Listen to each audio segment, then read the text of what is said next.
Ridiculous.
On July 23, 2006, an event would occur that would ultimately shift the way a large portion of the country and the world view geopolitics, the entertainment industry, and the ruling class. You see, on that fateful Sunday in Palm Beach, Florida, a little-known billionaire was arrested, named Jeffrey Epstein. Since then, a tidal wave of scandals. Jeffrey Epstein escaped child sex charges 10 years ago in a federal plea deal so remarkable, the Palm Beach police chief who investigated the case said it was unprecedented. We believed he would spend the rest of his life in prison. Innuendo. There are code words that suggest Jeffrey Epstein and his associates could maybe even be engaging in some sort of consumption. Is that human consumption? There's a lot of talk of beef jerky. There's a restaurant called The Cannibal. Atrocities.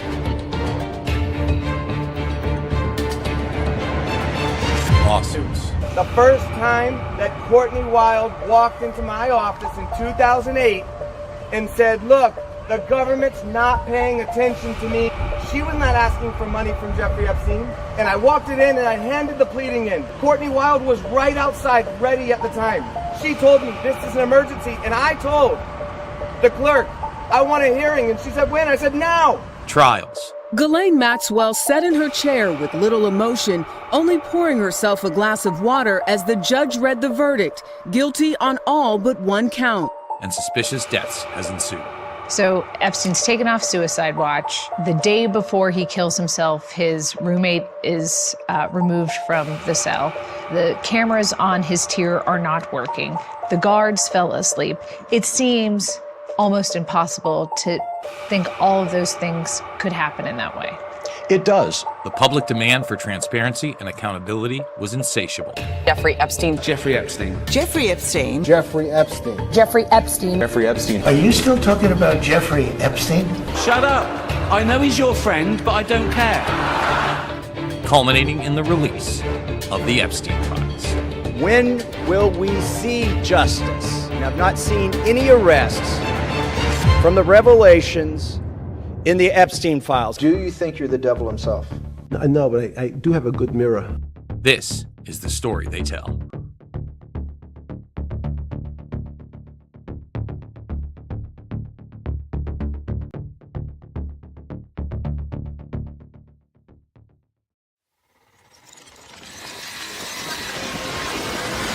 Well, I don't think there's a more essential issue than the issue of climate change. The future of the auto industry is electric.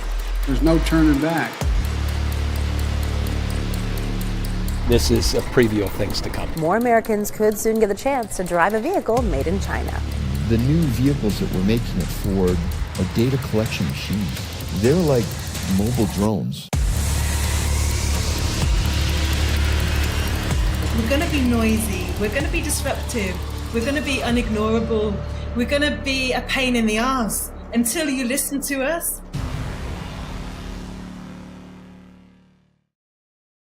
The first factor, easily discerned by anybody who has their eyes open, that compromises and erodes the hopeless existential view of the world that we're getting from science, is the idea that nature is in fact, across all scales and all levels of phenomena, a unity. It's not a coincidence that electrons spinning around an atomic nucleus and planets going around a star and star clusters orbiting around the gravitational center of a galaxy. It's no coincidence that these systems exhibit the same kind of order on different scales. And yet science would say that is a coincidence. You know, P.W. Bridgman, who was a philosopher of science, defined coincidence as what you have left over when you apply a bad theory.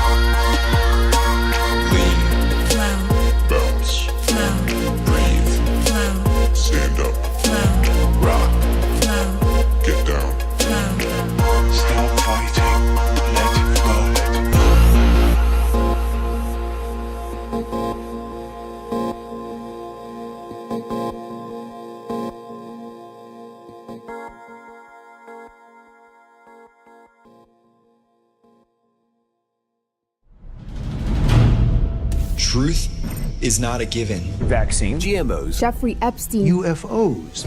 Splashed. Mark bearing arranged. There are those who want the truth suppressed, sequestered, and exploited. Then there are those who want the truth revealed, disseminated, and uncensored. You are one of those people. Chester Bennington. He was 41 years old and the artist was found dead. I see the need for action. I see the need for a great reset. The very word secrecy is repugnant in a free and open society. Hundreds of abusive clergy. It was unidentified, and that's why it was so unsettling. You deserve the truth, the whole truth, and nothing but the truth.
You are watching Dauntless Live.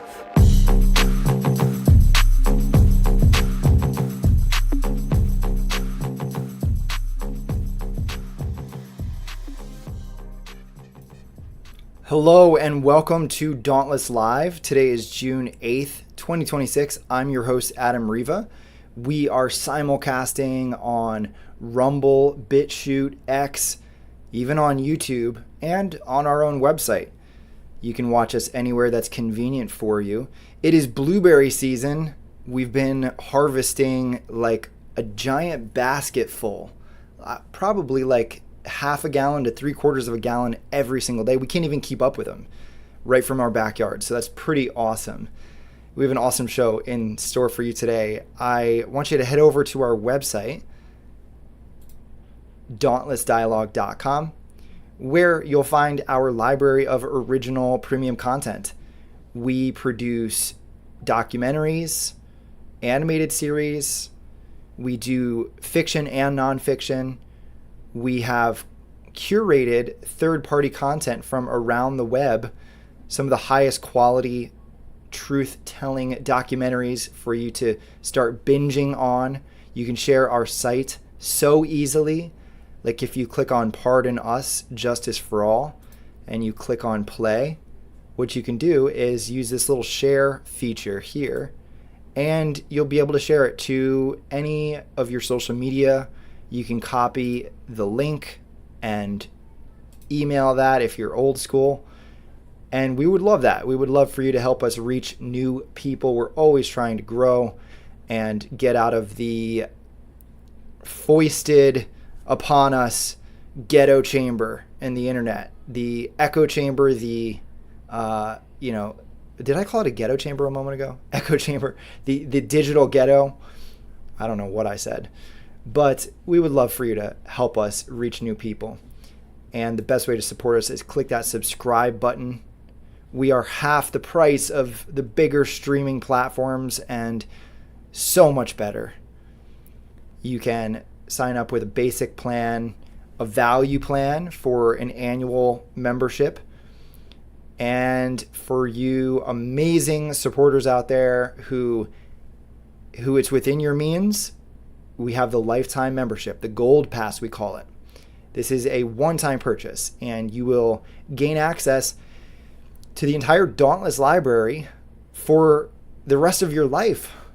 And if you live forever, if you become immortal, well, guess what? That just keeps paying for itself over time. That price becomes even cheaper if you hit 200 years old or 300 years old. And who knows where we'll be at that point. We'll be broadcasting to the entire solar system, I'm sure. We just launched The Crystal Veil by Mrs. Rise Attire. This is for members only. This is an incredible short film, which is a journey through time and space. It's a clashing of good and evil, and there are some timeless lessons embedded in it. It's awesome. Let me know what you think, by the way, and make sure you show some love to the Rise Attire crew, Mr. and Mrs. Rise Attire. And, we have Jason Burmis's The Epstein Files, Episode 1, A Fine Young Cannibal Class, coming out in the very near future. We're actually very close to launching that one. I'd say we're aiming for the week of the 22nd. So we'll see, or the week of the 21st, I should say. And we'll see how that goes, depending on, how the final submitted draft looks.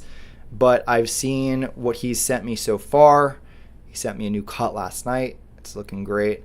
Very excited to have Jason as part of the team. As you know, he is one of the minds behind Loose Change, the documentary that changed America and the world forever, exposing the truth behind 9/11. He also has gone on to do other films, and he's taken the last 12 years off on hiatus. And so it's awesome to welcome him back up off the bench as he comes out of retirement or semi-retirement from filmmaking.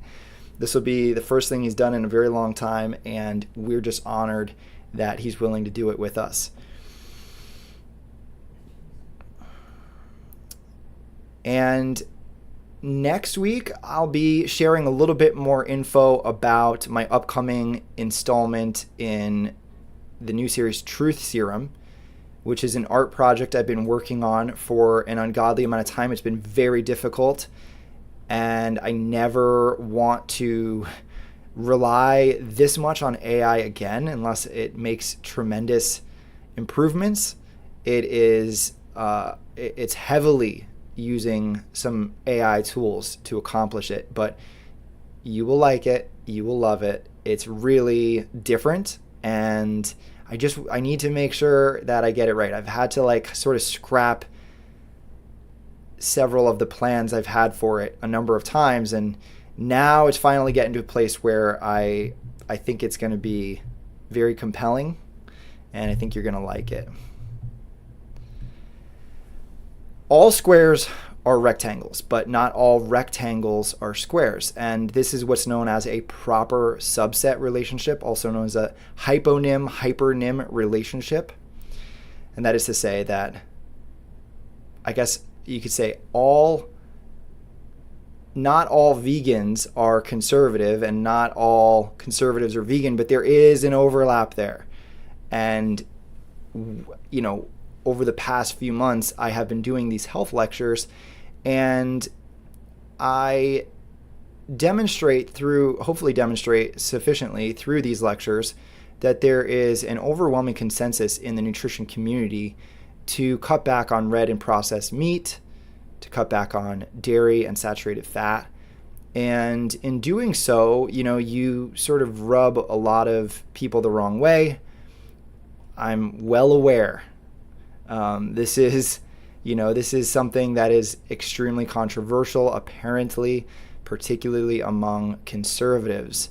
And that's fine. I'm not trying to win any popularity contests. I'm just trying to bring to you the world in the way that I see it based on the research that I've done over the past 2 decades or so. And, you know, when I posted the link for this live stream last night, I think at least 24 people immediately unsubscribed. So for those of you that are still here, it's just funny to me. It's like they don't even want to hear what I have to say, you know, and no amount of a good track record over the years can earn these people's willingness, you know, to listen to what you have to say. And I hope by the end of today, I can persuade you guys to consider this from a new perspective. If this is something you might have read the show notes and said, wow, this is a spicy one. I don't know if I'm going to agree with it. Just hear me out. We're going to go through a lot of information today. I got to make sure I move quickly. We are going to talk about the conspiracy theory that there is this new world order anti-human agenda which uses a plant-based diet or the vegan movement to feminize men and to cull the human population. We're actually going to look at how the truth is the exact opposite of that. And the most powerful forces shaping nutrition and public perceptions today is the multinational corporations, big ag, and news media, who are all aggressively pushing for higher meat consumption, not less. And they're sowing distrust of the nutrition science community because there's overwhelming consensus that, as we said, dietary nutrients like saturated fat, dietary cholesterol, trans fat, and fiber, and heme iron, and a lot of these other things are pretty much case closed. And that hypothetically, even if there was a more dominant push for the world to go vegan, that is just not happening. That it's failing, in fact. It's miserably failing, as American meat consumption is still increasing year over year. And even though we consume more than twice the global average. We're going to look at historical case studies where animal products were confiscated or rationed, such as Cuba's special period after the Soviet collapse, Norway under Nazi occupation, and Finland, the Netherlands, the UK, and a couple other places during World War II, which all saw dramatic drops in cardiovascular disease, atherosclerosis, strokes, heart attacks, and type 2 diabetes. Now, this is amidst the extreme stress brought about by warfare, which is to say shortages and hardship, death, fear, depression, as you can imagine. And that nutrition trumps some of those factors, many of those factors. Moreover, the dominant global message is not go full vegan. It's just eat less red meat and processed meat. We're going to look at exactly the dominant message that's being promulgated on the global stage today and show you that even though there's a lot of fear-mongering about these health authorities or the UN or the WWII or whoever trying to take away all of your animal products, that's actually just not true. It's just not true. And so we're going to look at that disinformation. We're also going to look at a ton of misinformation about alpha-gal syndrome. Yes, that is the meat allergy, particularly the red meat allergy that is transmitted via ticks. Yes, it exists, but I've never seen so much misinformation about something. It's egregious. It's disgusting what I'm seeing promulgated on social media by people who've never actually investigated any of the claims that they're parroting. It's going to blow your mind. We will, once again, debunk the widespread misconception that phytoestrogens feminize men and how they're actually protective of your endocrine system, particularly as a man, but women as well, how they can block phthalates, mammalian estrogens, and xenoestrogens. We will briefly touch on this fairy tale that is told to men that eating meat is somehow more masculine, and also how a lot of the true sources of the feminization of men come down to certain animal products that are eaten copiously across the West. And regarding that one, I just want to mention we did an entire lecture a while back, about 2 months ago, called Feminization of Men, Causes, Misconceptions, and Solutions. So even though we'll rehash some of it today, go back and watch that one. We did an entire show on it, and it is very granular and specific. Today we're going to address the push for lab-grown meat, the eat the bugs push, which both of those things run totally counter to the plant-based movement. They're of course not vegan. And how food corporations, we mentioned, are sowing distrust of nutrition scientists. We're going to touch on that. Again, I did an entire lecture called How to Find Truthful Nutrition Information. Go watch that. The strongest evidence, we're going to talk about the strongest evidence demonstrating properly planned plant-based diets can actually slash chronic disease risk and prevent millions of premature deaths annually. And for more information on that, go check out the lecture I did a while back called Humans Are Not Carnivores, where we look at the 4 primary pillars of nutrition research. We also, I think, touched on multi-omics. So I guess you could say the 4 primary pillars of nutrition research plus kind of an auxiliary pillar and the convergence thereof. We're going to talk about the obvious and uncomfortable reality that meat-heavy diets are ecologically unsustainable. I'm not trying to finger wag, it's the reality. And we have a planet that is heading towards 10 billion people by 2050. So as wealth increases, so does meat consumption. And so as other developing nations mimic our trajectory, we have a runaway train that we need to get a hold of. We're also going to point out that, if there is this massive conspiracy, it's just utterly failing. You have about 3% of the global population eats plant-based or vegan diets. And, that number fluctuates. It goes, it's like up 1%, down 1%. But for those people who are eating meat, they're eating far more meat than ever before. And we're going to talk about animal agriculture, which is resulting in the death and slaughter of trillions of animals each year. How that probably represents one of the top sources of loose energy on planet Earth. Loose energy is fear and death energy. And so that's not good. If you like the conversations that we do here, please consider sharing this live stream with somebody you know. Smash the like button.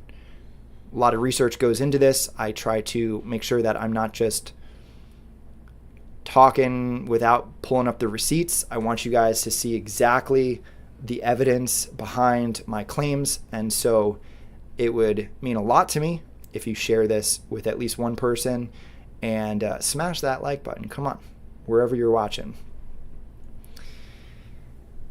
All right. So first of all, let's talk about the political bias. And this is the elephant in the room. It's obvious. Everyone knows about it. We're going to first look at a Gallup poll from 2018. All right. And so what you're seeing here is, it's called Snapshot, Few Americans Vegetarian or Vegan. This is in 2018. It says 5% of Americans say they are vegetarians, unchanged from 2012. 3% say they are vegans. A little bit has changed from 2% from 2012. And what this poll also showed is that liberals have about 11% vegetarian and 5% vegan, and conservatives have about 2% vegetarian and 2% vegan. So right there you see that there's a political divide, more on the left than the right. Liberals were roughly 5.5 times more likely to be vegetarian and 2.5 times more likely to be vegan than conservatives. Now we're going to look at another Gallup poll from 2023. And again, it says in US, 4% identify as vegetarian and only 1% as vegan. So it actually went down there. And what you'll find is that liberals and low-income adults are more likely to follow a vegetarian diet. So 4% were vegetarian, 1% overall. Liberals had 9% vegetarian, and conservatives and moderates were about 3%. So once again, you have about you're 3 times more likely to find vegans on the left than the right. And I would say that these are pretty credible. They're not the largest population sample ever, but Gallup uses random sampling of US adults with telephone interviews weighted for representation. And they've been doing, polling going back decades. All right. Now we're going to talk about, you know what? I also have this. So what you'll find is that conservatives are actually more likely to lapse from going vegetarian or vegan. We're going to go down to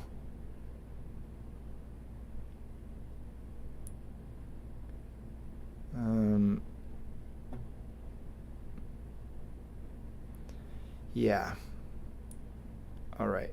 We also tested whether ideology predicts lapsing over other demographic variables such as age, education, and gender, each of which could be potential confounds. We also predicted that a conservatism lapsing relation might be explained by several factors, especially A, lower justice motivations underlying initial vegan diet decisions, greater meat craving, and lower perceived social support.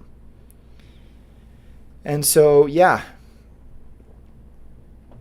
for those that go vegetarian or vegan, if you're conservative, you're far more likely to have a higher rate of recidivism, let's say.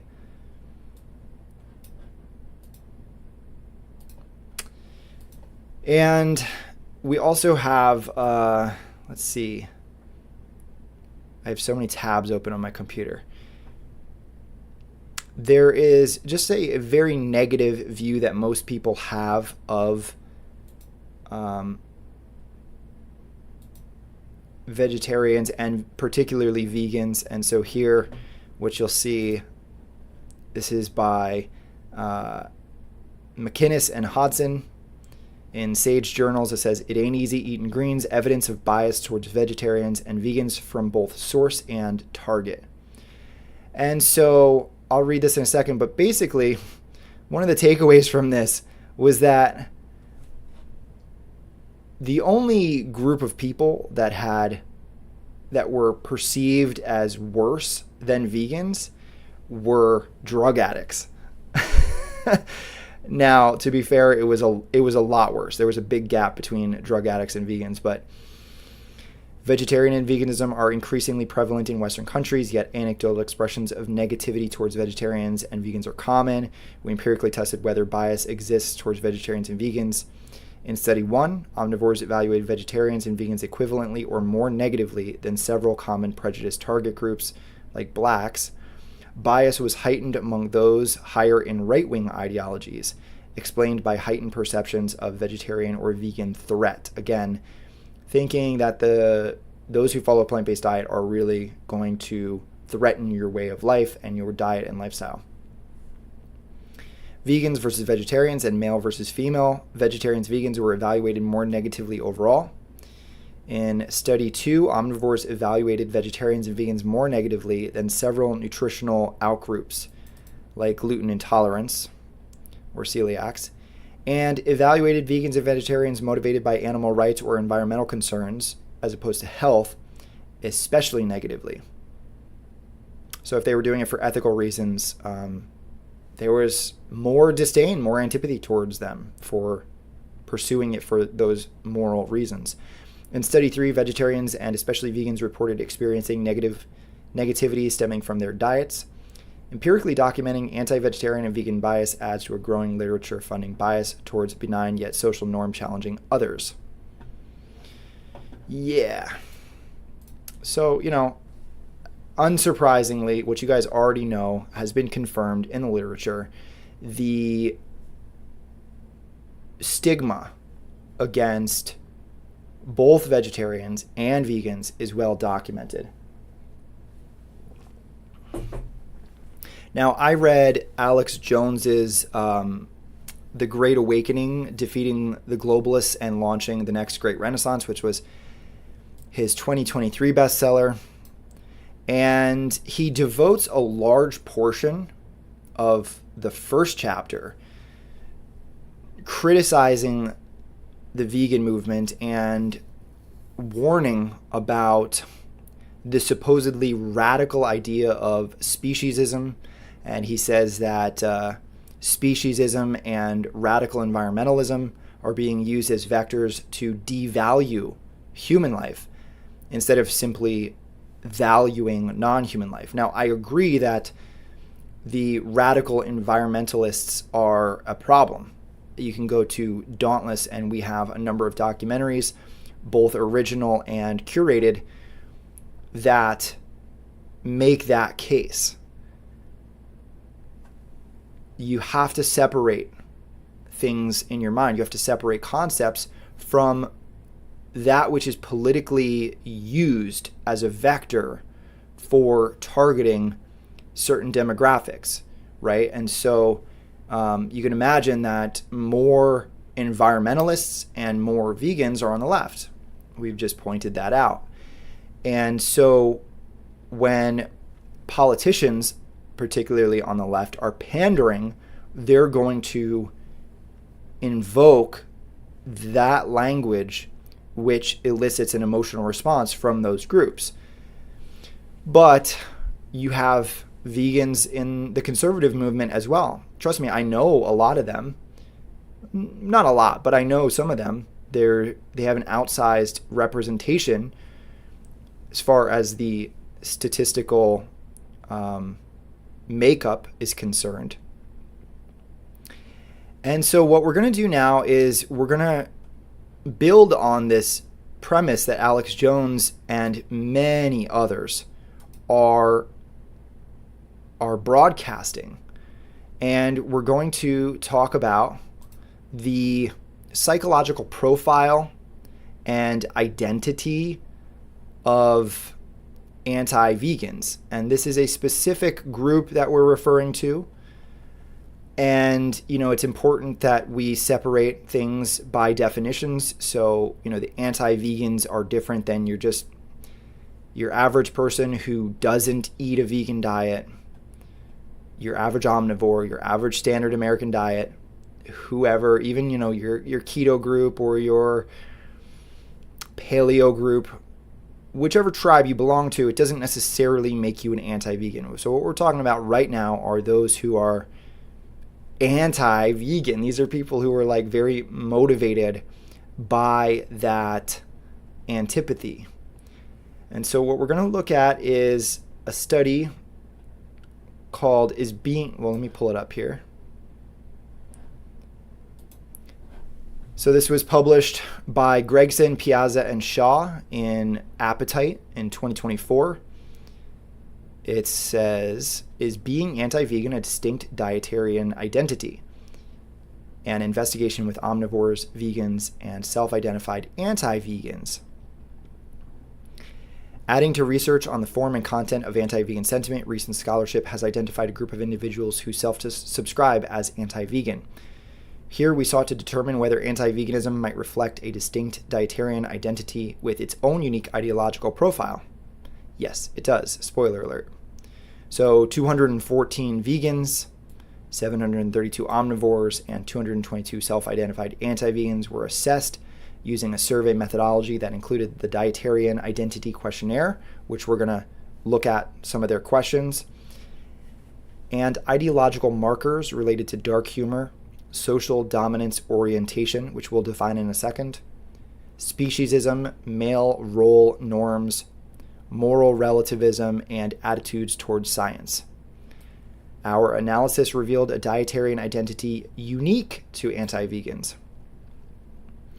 The dietary patterns of the anti-vegans were more central to their identity than for omnivores, though marginally lower for vegans. Like vegans, anti-vegans scored highly on dietarian measures of private regard and personal dietary motivations, and lower than omnivores on public regard. The diets of anti-vegans were more morally motivated than omnivores. However, anti-vegans scored higher than both omnivores and vegans on a number of ideological measures, including, like we just said, dark humor, social dominance orientation, speciesism, male role norms, moral relativism, and distrust of science. Somewhat surprisingly, anti-vegans held greater trust than omnivores in the science of plant-based nutrition. So basically they've probably maybe debated vegans or heard the arguments from the vegan community, and they accept the terms, but they're like, it doesn't matter. That's kind of what that means. All right. And so this was an interesting study. So we're going to look at some of the questions that were asked. But first, the profile of those surveyed. So for the vegan group, it was 49% male, almost 50-50, 49% male, and only 15% were conservative, unsurprisingly. The omnivore group was 59% male and 20% conservative. And then the anti-vegan group was 64.4% male and 35% conservative. So the more meat and animal products included in one's diet in this cohort, the greater the percentage were male and conservative. Again, this reinforces what I've been talking about, which is that there is a story told to men that if you want to be more masculine, you eat more animal products, and this is amplified on the political right. So they mentioned social dominance orientation, and Wikipedia defines that as a personality trait measuring an individual's support for social hierarchy and the extent to which they desire to be in the in-group, and they want their in-group to be superior to out-groups. That's what social dominance orientation is. Now, you're wondering, like, what did they ask in the questionnaire? Okay. They asked whether or not you agreed with these following statements. And these are just a few. Superior groups should dominate inferior groups. Humans have the right to use animals however they want to. A man always deserves the respect from his wife and children. A guy will lose respect if he talks about his problems. Okay, it's like male fragility. Can't talk about your problems. Moral standards should be seen as being individualistic. What one person considers to be moral may be judged to be immoral by another person. And then they had a general science question. I trust scientists can find solutions to our major technological problems. And then they had a plant science question, which was, they actually cited the source, Sabate et al., 2014. 1 kilogram of plant protein requires 18 times less land, 10 times less water, and 9 times fewer fossil fuels than that which would be needed to produce a kilogram of beef protein. So they measured the cohort's responses by how much they agreed with those statements. And what they found was really interesting. So this is a quote, several longitudinal changes in language use were observed within the community, reflecting enhanced group commitment over time, including an increase in group-focused language and a decrease in cognitive processing. So the longer these anti-vegans were in the group, the more they succumbed to basic herd mentality, groupthink, and the less they expressed cognitive processing, thinking for themselves. Also, quote, we cannot firmly establish whether the dietarian and ideological characteristics of anti-vegans are reasons for their antipathy towards vegans, or whether their antipathy towards vegans is the reason for these characteristics. So, why are they anti-vegan?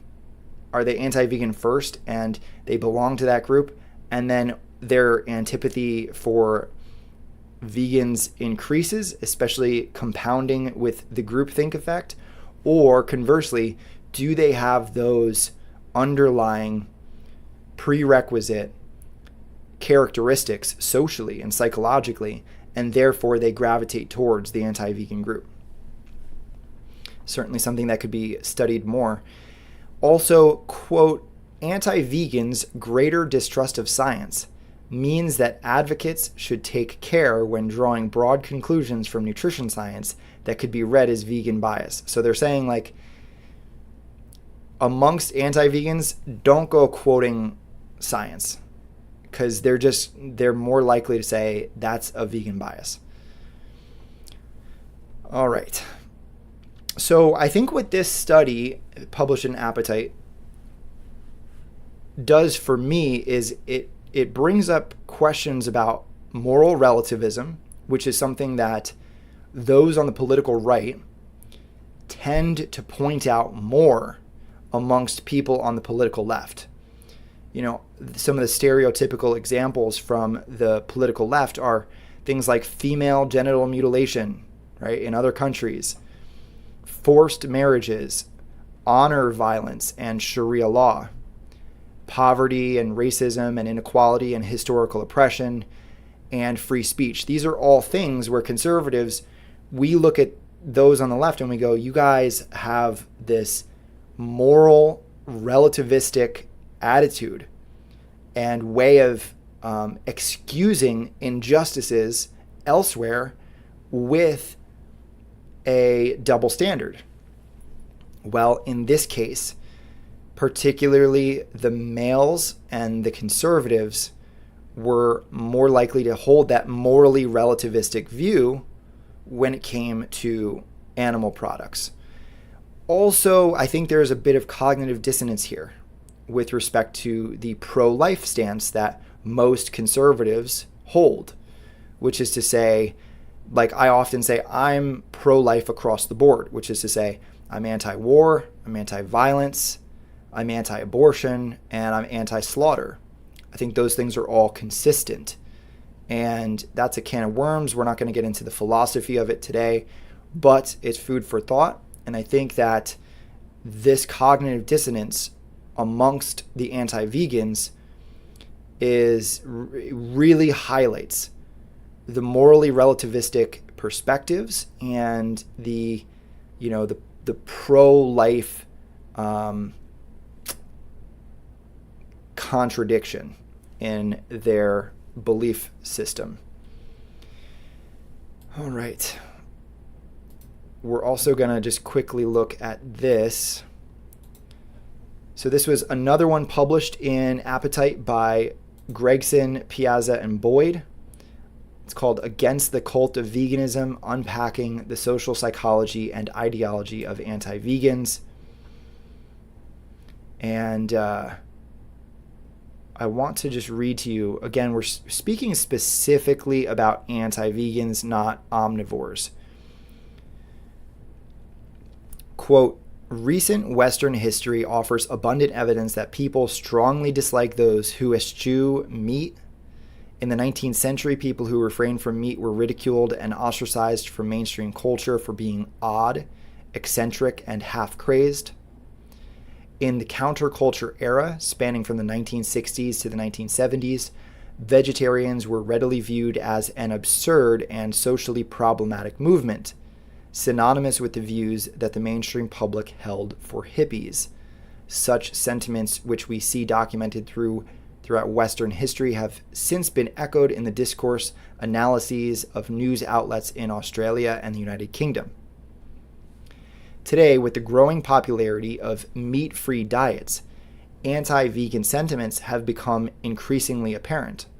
This has led scholars and legal bodies to recognize anti-veganism as a prejudice, resulting in the protection of ethical veganism under the UK Equality Act in 2010.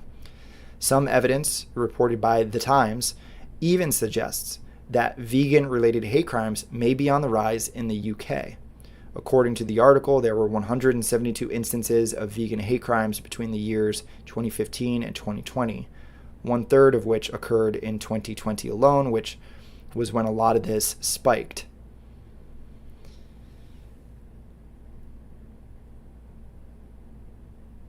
Yeah, this is a good one. There's so much in here. What they did was they looked at Reddit r/anti-vegan. And this is where, a lot of these people will flock to just feel the in-group support and rag on vegetarians and vegans. And yeah, so I would check that one out. That's a good one. And what we're going to really do now is debunk this idea that there is this global push for the vegan diet to become the dominant diet, that there are all of these groups that are coming to take that steak and that, drumstick out of your hand, that you're not going to have your chicken, your turkey, your pork, all that stuff's going to be totally taken away from you. And that's just not the case.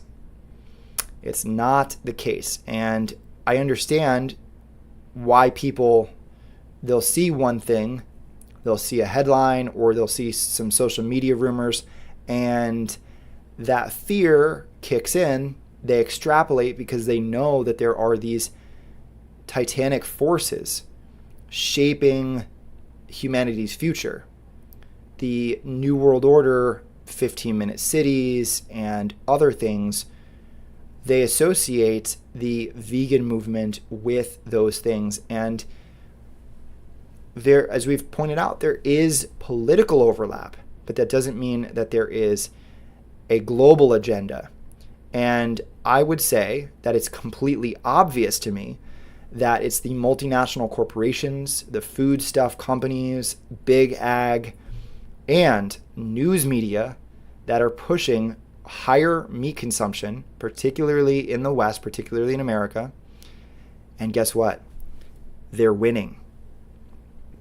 We're going to show you the evidence. First, we're going to start with this from the USDA, from the Department of Agriculture. Per capita availability of red meat and poultry projected higher in 2025 and 2026. This came out in August of 2025. Let me enlarge this for you guys so you can see the graph. Yeah, so in 2025, domestic availability of red meat, poultry, and eggs is projected to increase, driven by gains in chicken and pork availability, and is expected to rise further in 2026. This increase is drawn from USDA's forecast of per capita supply available for use on the domestic market. Availability, also known as disappearance, serves as a proxy for consumption and includes fresh and processed meat and eggs sold through grocery stores and used in restaurants. The latest USDA data indicate 226 pounds of red meat and poultry and about 22 dozen eggs are available per U.S. consumer in 2025.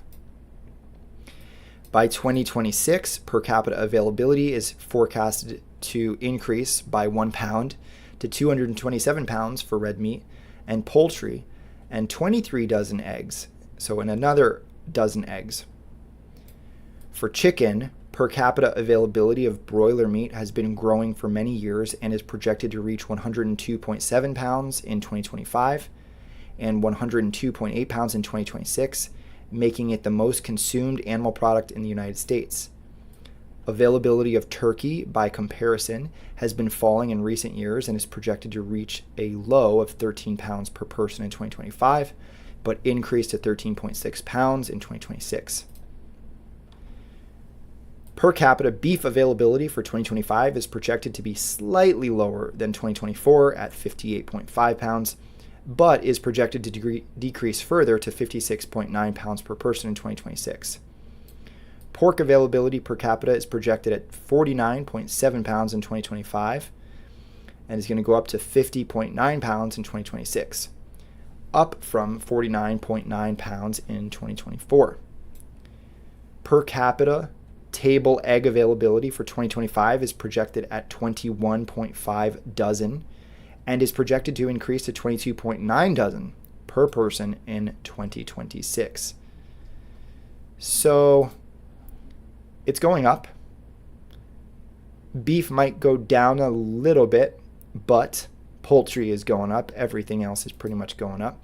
And we're going to compare that here with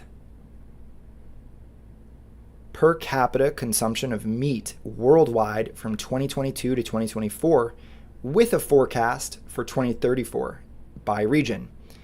Again, I just want you to think back to all of what you've heard on social media from conservative news pundits, that the world is going vegan and that meat consumption is going down. All of these farmers are getting shuttered and closing their farms, and that it's a catastrophe for the animal product industry. And that just doesn't jive. Now, we're looking specifically at meat here, so we're not looking at dairy or honey or anything like that, butter. But look at this. So North America, so the dark blue line is going to be 2034 projections.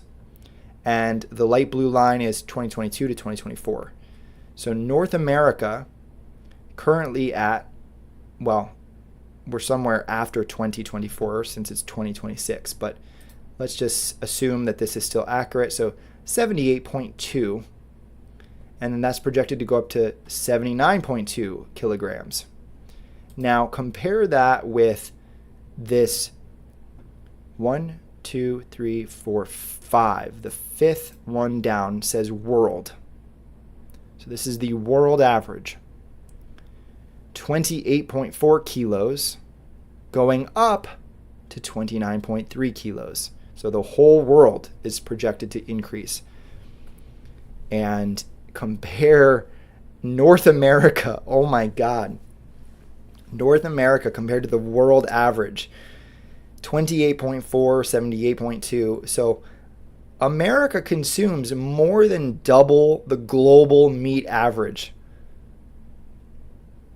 per capita. And it shows no signs of slowing down, not in the next decade.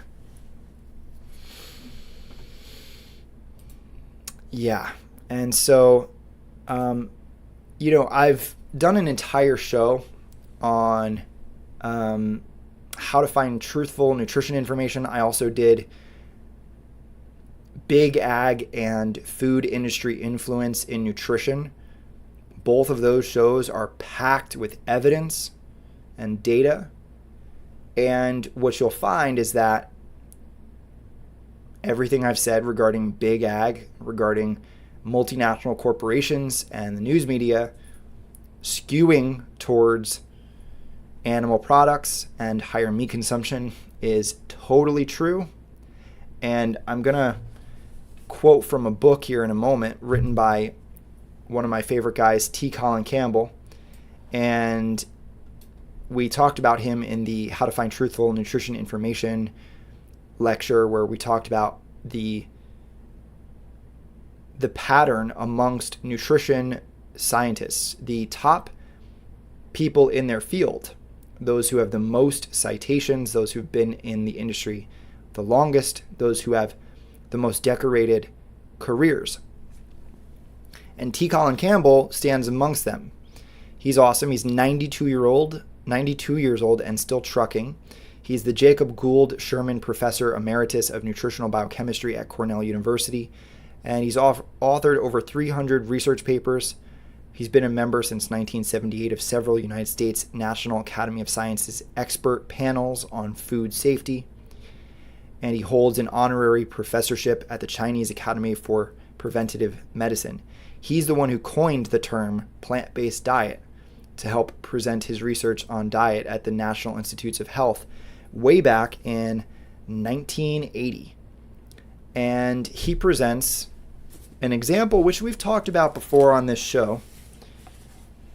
When Canada removed the food industry from their food-based dietary guidelines, what happened? And this is from his book, The Future of Nutrition: An Insider's Look at the Science, Why We Keep Getting It Wrong, and How We Can Start Getting It Right. This is an awesome book.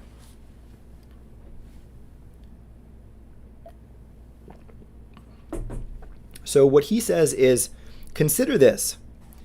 Canada limited industry input when developing its 2019 food guide, and it resulted in a refreshing step in the right direction of favoring the public. Recommendations include, quote, choose protein foods that come from plants more often. You don't need to eat large amounts of protein foods to meet your nutritional needs, and make water your drink of choice. Other changes, quite remarkably, include doing away with, quote, recommendations for specific portions or daily servings. Nobody really followed these. Nobody knew what a serving size was, said Dr. Yoni Friedhoff. But they provided the food industry with something really powerful to market, especially the dairy industry, which talked about how many servings of dairy you need to have per day, and how Canadians were doing a poor job with that. Campbell says, in my view, Canada's recommendations don't go far enough to promote the optimum diet. There are parts worthy of critique based on science, but they deserve great credit for their attempts to reduce industry influence over this process. Among those complaining about the publication are the dairy farmers of Canada. He says, I think that's a good sign. Maybe someday, if the U.S. dietary guidelines can extricate themselves from the grip of industry, we may read about similar dissent from the National Livestock Producers Association and other special interest groups that prey on the health of Americans. So, when the industry has its way, it promotes greater saturated fat consumption, greater dairy consumption, greater meat consumption overall. And, you know, for those people who are just like, let's get industry out, let's get corporate influence out of nutrition, I want to hear from the scientists. Well, the scientists are saying, let's reduce red and processed meat consumption. Now, to further drive this point home, we're going to now look at what I would say is the number one. It's a great example of the scientific consensus that's being pushed. And when I say being pushed, I mean from the nutrition science world, not from industry, not from governments. Now, they're doing their best to influence governments around the world. And so anything that intersects with government should be criticized and should be analyzed. But that's the problem. No one is doing that. Everyone is having an emotional reaction because 97% of the world consume meat. And so you can understand the emotional reaction. And so this is one of the best examples of what is being pushed on the world stage. It's not veganism. It's actually plant predominant. It's flexitarian. So this is the 2025 updated report building on 2019, and it emphasizes minimally processed whole foods for optimal human health and planet sustainability. It's rich in variety. It is culturally adaptable, and it's definitely not strict vegan or whole food plant-based. Some of the major components: whole grains, they suggest 210 to 232 grams a day. So that's things like rice, wheat, oats, corn, quinoa, barley, etc., which is the opposite of what the current U.S. dietary guidelines under RFK Jr. and Brooke Rollins have put out. And I did an entire show called Massive Maha Failures. It pains me to have to be the one guy in the conservative world talking about this, but it's true. They literally put whole grains at the very bottom of their inverted pyramid. It's so retarded. Vegetables, they recommend 300 grams. So this includes dark leafy greens, your kale, your collards, spinach, etc. The Eat Lancet recommends about 200 grams a day of fruits. It recommends about 75 to 125 grams of legumes, so nuts and seeds, beans, lentils, chickpeas, peanuts, tree nuts. They say if you're going to do unsaturated plant oils, do moderate amounts. Don't go crazy. Now, as far as animal foods, yes, they do propose moderate amounts. They say to limit dairy to 250 grams, roughly 1 glass of milk a day maximum. Poultry and fish should be limited, a couple servings a week. They say that red meat like beef, pork, lamb should be very low, about 14 grams a day to 100 grams a week. Notice how they're not saying cut it out entirely. And eggs, they say about 1 or 2 per week. You notice how dairy, poultry, fish, red meat, eggs are still on the menu according to Eat Lancet, and this is what it's very similar to what is being pushed out of the UN and the WHO. This is a framework that they lean on. This conspiracy theory that the vegan movement is dominating is so far from true. I mean, for crying out loud, they're still even saying you can have dairy, which I think is, I can't imagine anyone getting any benefit from dairy when, the science is quite clear. We'll talk about that a little bit later. So just some other basic recommendations from Eat Lancet. Very low added sugars, very low saturated fats, very low refined grains, and highly processed foods. And they say that this could prevent 11 to 15 million premature deaths annually from heart disease, diabetes, and some cancers, among other chronic diseases.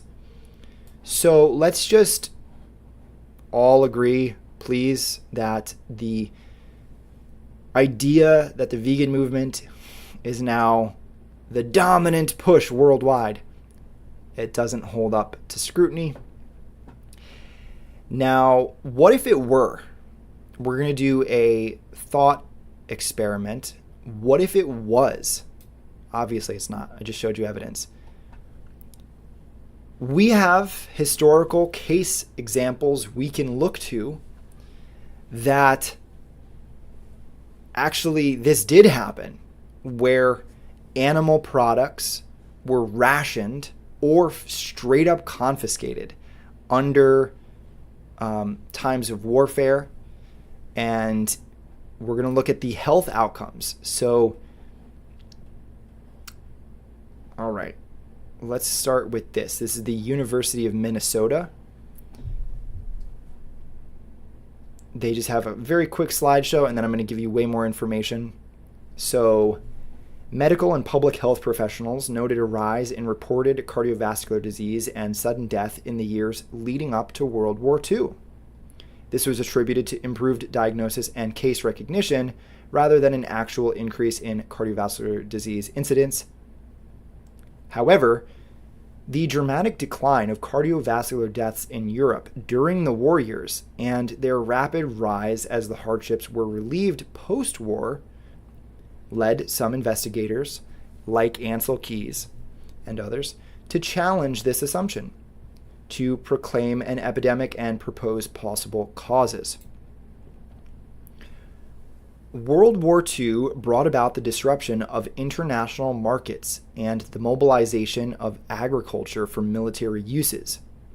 Nearly every European country, combatant or neutral, endured shortages and rationed food. Although amounts varied, consumption of dairy, butter, meat, and eggs were drastically reduced, thereby lowering the... When it says fat, by the way, they're going to say this a lot in this presentation. It's not specific enough for my liking. They should be saying saturated fat. So that's what I'm going to say every time I read fat. Thereby lowering the saturated fat and dietary cholesterol intake of entire populations. After the war, researchers examined these dietary changes in relation to declining cardiovascular disease rates. In 1947, Ilmari Vartiainen and Kari Kanerva examined the post-mortem records of Finnish hospitals before and after World War II. They found that deaths from atherosclerosis declined significantly between 1940 and 1946. They associated this with wartime dietary changes, particularly the shortage of meat and foods with high saturated fat and cholesterol content. Their work contributed to the growing evidence that atherosclerosis was preventable rather than an inevitable degenerative process associated with aging. Hakvin Malmros of Lund, Sweden, compared changes in the cardiovascular disease mortality rates of Scandinavian countries and the United States during the war, and found that deaths due to atherosclerosis declined sharply in Scandinavia compared to the United States. Malmros attributed this difference to the greatly reduced total saturated fat and caloric intake of populations in Europe, where food shortages were much more severe than in America. In German-occupied Norway, which we're going to talk about extensively, Axel Strom and R. Adelson Jensen observed that deaths from cardiovascular diseases declined sharply in the war years. They correlated this decrease in mortality with a significant decline in saturated fat consumption. Strom and Jensen reported that the daily average intake of saturated fat of Norwegian men was reduced by more than 50%. Publishing in 1951 in The Lancet, they offered their findings as evidence in favor of the emerging diet hypothesis. Now we're going to go into even more detail with some of those examples. So starting with the Norway example, under Nazi occupation from 1940 to 1945. This one is the most frequently cited example in nutrition literature. These are what are known as natural experiments, meaning they're not artificially set up by nutrition scientists. They're a product of the natural course of human history. This just happened, and we were able to, epidemiologically evaluate the data and infer causation. So check this out. Some of the outcomes of the Norse peoples were that circulatory disease, like heart disease and strokes, mortality thereof dropped dramatically during the war years, despite severe stress and hardship and depression, as you can imagine when your country is occupied by the Nazis. Saturated fat consumption fell by over 50% for men on average, and then predictably, rates rebounded quickly post-war as animal products returned.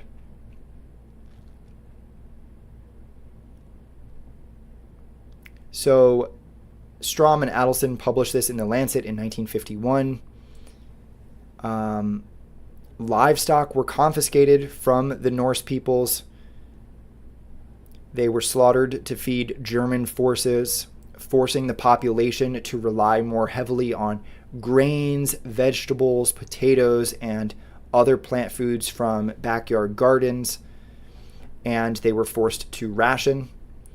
Heart disease and stroke mortality fell significantly and then rebounded quickly, as we said, when meat, dairy, and butter became available again.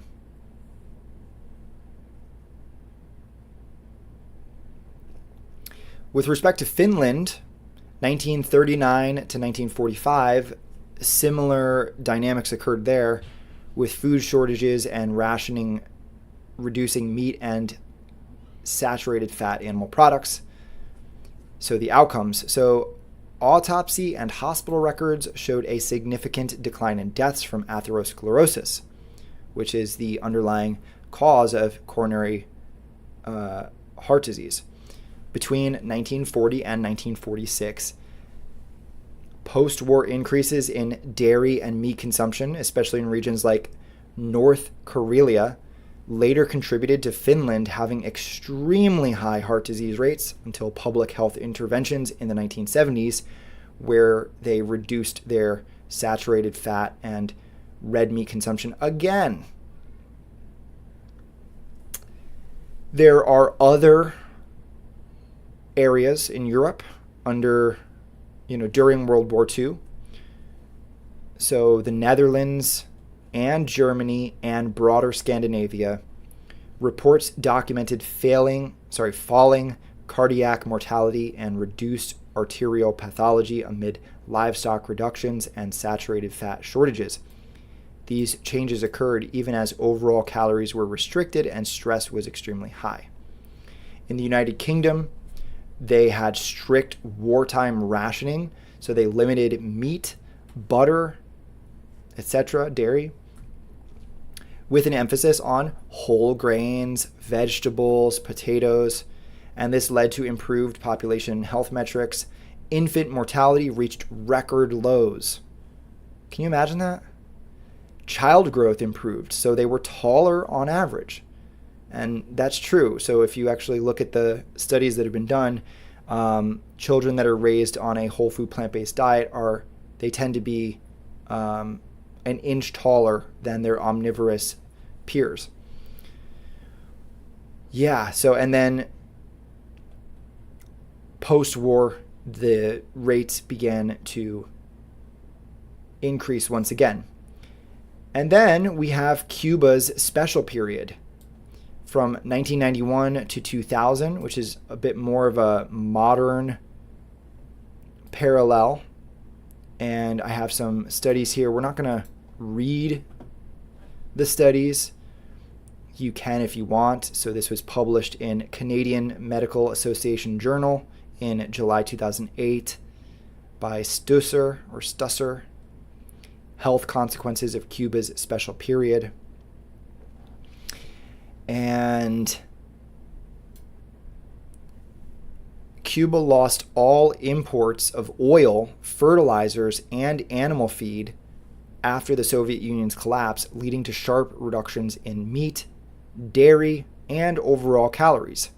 People shifted to more plant-based foods. They walked or biked more due to fuel shortages, so lifestyle improvements as well. And they experienced population-wide weight loss, an average of 4 to 5 kilograms per person, or 5 to 6% of their body weight. As happens when you get on a plant-based diet, you tend to lose visceral fat and just other body fat. So the outcomes, let's talk about the outcomes. And here's a Guardian article too, by the way, if you want to read this. So between 1997 and 2002, the peak effects occurred. Diabetes deaths dropped by 51%. Whoa, oh my God, that's amazing. Coronary heart disease deaths dropped 35%. Stroke deaths dropped by 20%, and all-cause mortality dropped by 18%. Now, physical activity, which is a confounding factor, rose from 30% to 67% for active adults. Obesity fell from 14% to 7%. But rates later rebounded as the economy recovered and calorie-dense and animal-based foods returned. And so marked by rapid reductions in mortality from diabetes and coronary heart disease. Marked rapid reductions in mortality from diabetes and coronary heart disease were observed in Cuba after the profound economic crisis of the early 1990s. These trends were associated with the declining capacity of the Cuban economy to assure food and mass transportation in the aftermath of the dissolution of the former Soviet Union and the tightening of U.S. embargo. Severe shortages of food and gas resulted in a widespread decline in dietary energy intake and increases in energy expenditure, mainly through walking and cycling as alternatives to mechanized transportation. Diabetes levels had dropped during the 5 hard years, but from 1995 they began to surge. With economic recovery, the incidence of the disease peaked in 2004 and again in 2009. From 2002 to 2010, death rates from diabetes were rising again every year at the same rate as before the crisis. Deaths from the coronary heart disease and stroke were declining, as they have done elsewhere with better treatment, but only at the same rate as before 1991. So right there we have Norway, we have Finland, Germany, Norway, Finland, Germany, Scandinavia, Cuba, and maybe others as prime historical examples that when the population does have their animal products rationed or confiscated, it actually improves health outcomes. And think back now to what we talked about earlier with respect to the per capita availability of red meat and poultry projected to be higher in 2025 and 2026. And then over the next 10 years, meat consumption is going up worldwide, and North America has more than double the global average. So keep all of this in mind when you think about how we would fare as a nation if our meat was rationed. Oh my God. I mean, if you're seeing diabetes and heart disease and strokes and heart attacks and even some cancers plummet, our health outcomes in America are pretty abysmal. Here's one more article, although I'm not going to give The Atlantic a dime to pay for this, but they talk about it, how Cubans' health improved when their economy collapsed. So it's well documented. And some of the common themes across all of those examples is that heart disease is a big one. They often improved within 1 to 2 years of dietary shifts, which supports diet's role in heart disease and shows how quickly these reversals can happen on a population level. And the mechanisms, obviously lower saturated fat, lower dietary cholesterol, higher fiber intake, something I talk about on this channel all the time, higher antioxidants from plants, better calorie control, I suppose, because people aren't gluttonously overeating when times are good, and just more physical activity. Don't write off exercise. Exercise is huge. All right. Now, listen, guys. When it comes to misinformation, we call that out on the left, we call it out on the right. I have been following this guy, Nicholas Holscher, who's an epidemiologist and administrator at the McCullough Foundation. He should know better. This is shameful. This is disgusting journalism, if you want to call it journalism.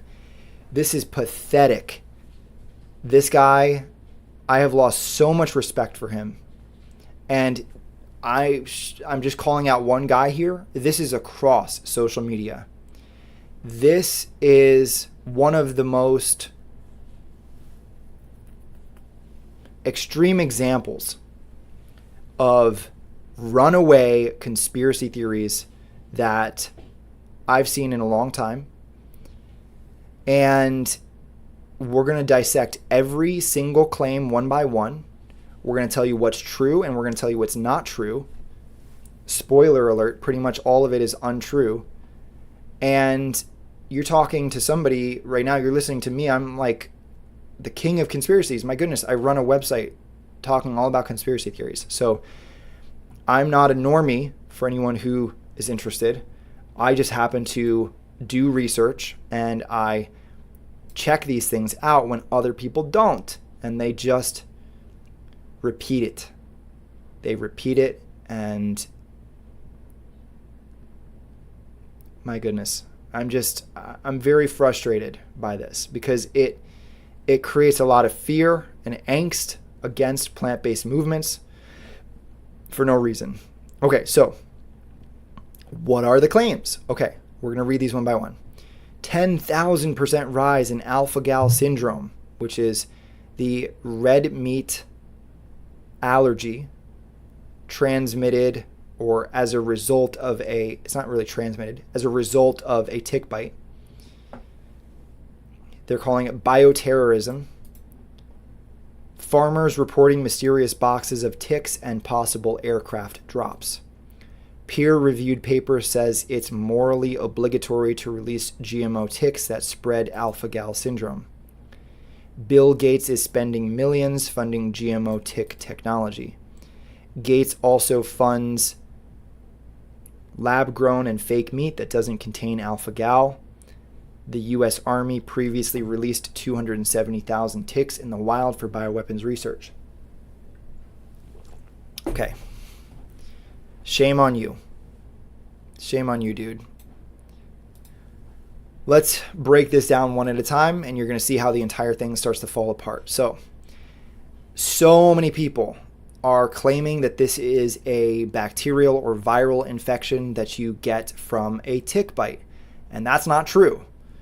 It's only caused by ticks who have the alpha-gal carbohydrate molecule from, biting a non-primate mammal.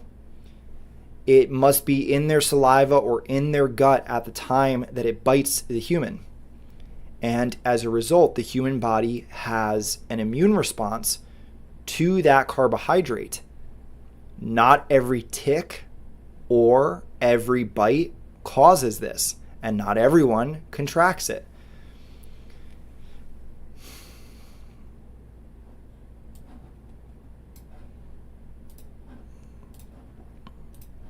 So this is Yale Medicine. It just briefly gives you an overview of alpha-gal syndrome, an allergy to alpha-gal, a sugar found in beef, pork, lamb, and meats from most mammals that can be caused by tick bites. Symptoms include itchy rash, nausea, vomiting, diarrhea, cough, difficulty breathing, and a drop in blood pressure. Treatments involve medications, avoiding consumption of mammalian meat and foods and medications that contain alpha-gal, and then avoiding tick bites. It's predominantly spread by the Lone Star tick, although they're investigating others. A 2023 study identified just over 110,000 suspected cases between 2010 and 2022. That study estimates that there may have been up to 450,000 cases of alpha-gal syndrome between 2010 and 2022, but a lot of these cases go undiagnosed because it's hard to catch. The symptoms can kick in, a month or two after a tick bite. Here's a longer list of the symptoms. And once you have alpha-gal syndrome, symptoms typically begin 3 to 6 hours after eating meat, dairy, or other animal products from mammals. And so, again, there's a delayed onset to the syndrome manifesting symptomatically, but also there's a delayed onset to the symptoms after, the food. So postprandial symptoms. And this article points out that some medications contain alpha-gal, and if they're given intravenously, symptoms can begin immediately. All right. And then we have from the CDC, we have a study here from 2023, geographic distribution of suspected alpha-gal syndrome cases in the United States from 2017 to 2022. And so here they talk about galactose alpha 1,3 galactose, or alpha-gal, and it's an immunoglobulin-mediated hypersensitivity. So it's not a bacterial or viral infection.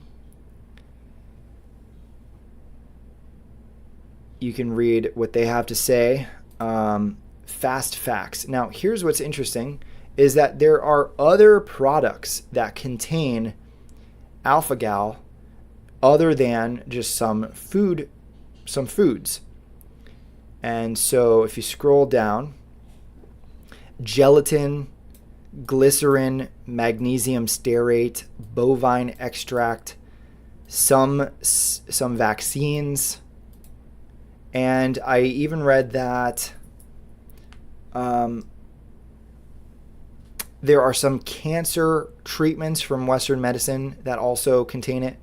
Here you can see animal-derived medical products such as heart valves from pigs or cows, monoclonal antibodies, heparin, and certain antivenoms may contain alpha-gal.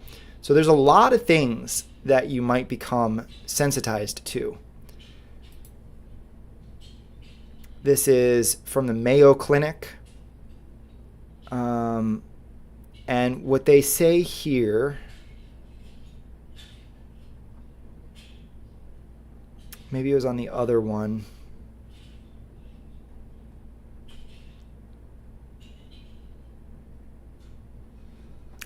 Other types of ticks cause the condition in different parts of the world, mainly in parts of Europe, Australia, Asia, South Africa, and Central America. Some people may have alpha-gal syndrome and not know it. Okay, I think you get the point.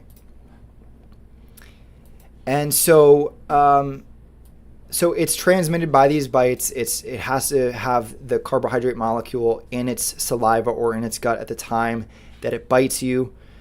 People are claiming that this is some new genetically modified attribute of the Lone Star tick, but it's not. It's not a new mechanism. We know how it's transmitted, and it's been around as long as ticks have existed. People have probably been having this condition since the dawn of time, and since we just established how hard it is, how difficult it is to diagnose it, and we didn't even know about it, you know, more than 2 decades ago. And so and by the way, everyone's like suddenly talking about this. I remember looking into this 10 years ago, but suddenly everyone's talking about it now. And so ticks are more prevalent. I mean, the climate's changing, they're moving, they're going further north, they're spreading out. Tick bites are on the rise. That's obvious. Now, people are claiming it's a lifelong allergy, but there's no evidence that it's permanent. Symptoms can range from months to about 5 years, possibly longer. For most people, it goes away after a while, and it's not a death sentence. One of those pages that I showed you, I don't know if it was Yale, the CDC, or Mayo. Let me see here. They talk about how all you got to do in most cases is slowly reintroduce. Oh, you know what? Here it is. So it's from, bear with me. So if you go to beefresearch.org, they even say that for most people, if you simply over time slowly increase the amount of meat consumption that you have, or the amount of your meat consumption, you can adapt back to being able to eat meat again. Let me see here. Let me just search this page. What would I search for?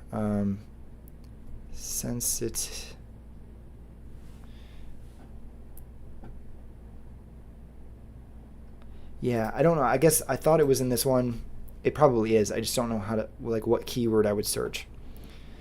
And so, yeah, for most people, according to the authorities, you can simply just slowly reintroduce it, just like any other allergy, and your body will adapt to it being, you know, totally safe in your diet once again. People are saying it forces you to go full vegetarian or even full vegan. Again, just not true. It causes a red meat allergy for non-primate mammals. Now, you could still eat primates if you really wanted to. I don't know anyone who does, but you can eat birds, you can eat fish, reptiles even, and eggs. All of that is still totally fine. And so the idea that this is like pushing people to become vegan is utterly untrue. Yeah, according to beefresearch.org, gradual reintroduction of meat is usually sufficient to overcome the allergy. Here it is. I found it, guys. I was right. So, gradual reintroduction of small servings of dairy and lean meat products to see if they are well tolerated. And so that's right here from beefresearch.org. You know, not a vegan, you know, propaganda website. And, you know, one of the silliest arguments that I've seen is that, you know, people are claiming that Bill Gates is doing this to push the market to his lab-grown meat. which doesn't contain alpha-gal. Oh my God, he's like the perfect... Don't get me wrong, I hate Bill Gates. He's an evil bastard. But in this case, that is not true. And I'm going to show you the evidence. So actually, his products are higher in alpha-gal. And so right here in the Journal of Agricultural and Food Chemistry, published this year, altered levels of known allergens in cultured primary bovine myoblasts for cultivated meat. That's a mouthful. Cellular agriculture combines cell culture and tissue engineering techniques to produce animal-derived food products. While cell culture is routinely reported in the medical literature to affect protein expression in primary mammalian cells, the impact of these changes has yet to be established in the context of food production and allergenicity. To address this, primary bovine myoblasts were cultured for short, medium, and long durations and then compared to native tissue. Proteomic and immunoblotting analyses identified cumulative changes at increasing passage numbers, with significant differences between cultured cells and native tissue. While allergens BOS D6 and BOS D13 were less abundant in cultured cells, an increase in immunoglobulin E interactions with alpha-gal in cultured cells indicates that alpha-gal may be more abundant. Results demonstrate that the relative abundance of allergens in cultivated beef products will likely differ from that of traditional meat, highlighting a need for further investigation. We also have this in acs.org. Cultured beef differs from conventional beef in allergy-related hazards.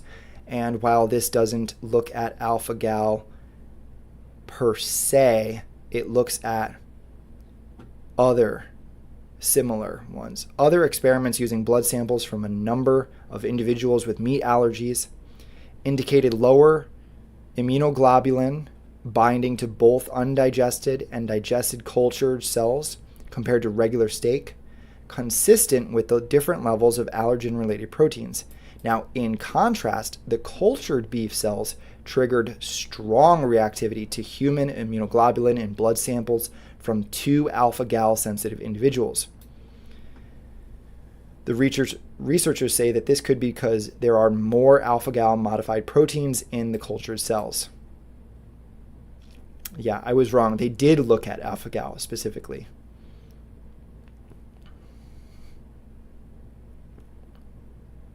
I think I was reading this earlier where it says most of the identified allergenic proteins were at similar or lower levels in the cells compared to the regular beef. These proteins aren't classified as meat allergens by the World Health Organization, but they react with immunoglobulin and could produce immune responses. Yeah. So the lab-grown, you could have this other conspiracy theory, which I haven't seen anywhere, which is Bill Gates is pushing people toward, to have a red meat allergy. He wants you to eat his red meat, which is higher in that allergen. But no one's saying that, and that's just not true.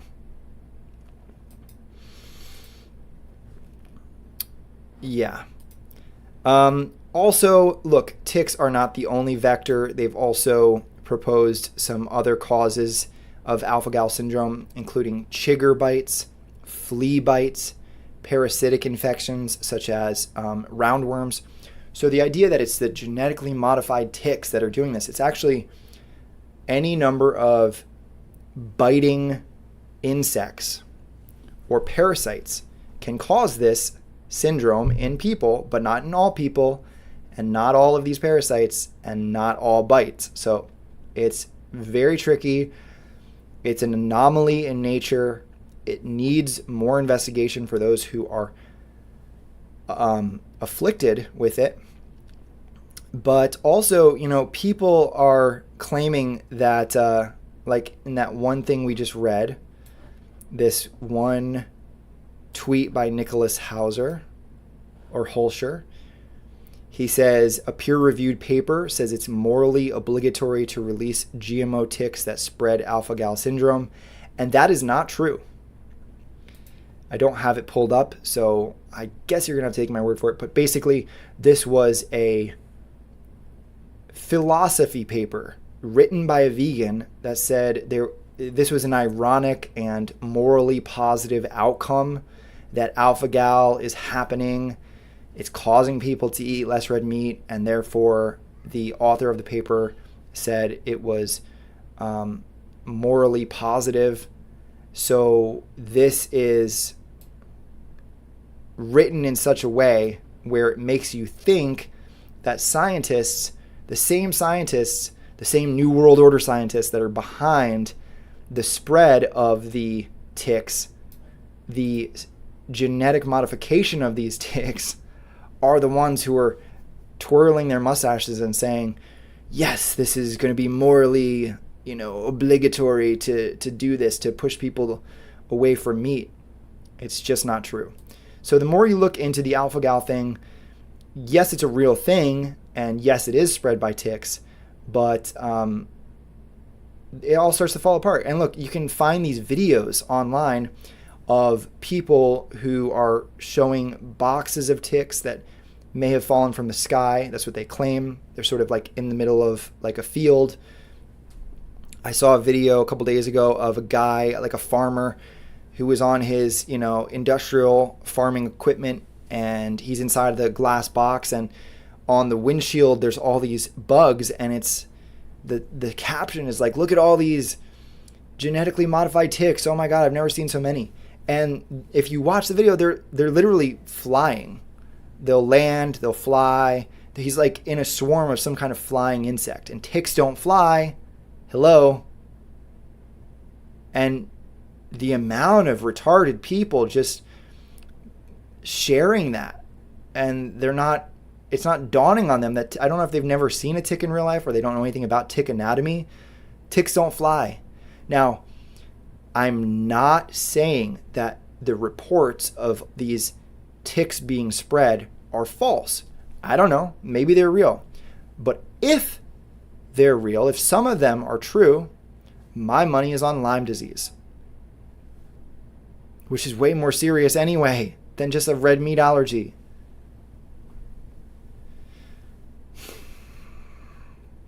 So just make a mental note, like, of these people who, peddle these rumors unscrupulously, and make a mental note. Maybe they're not necessarily the best sources for journalism or for health-based information.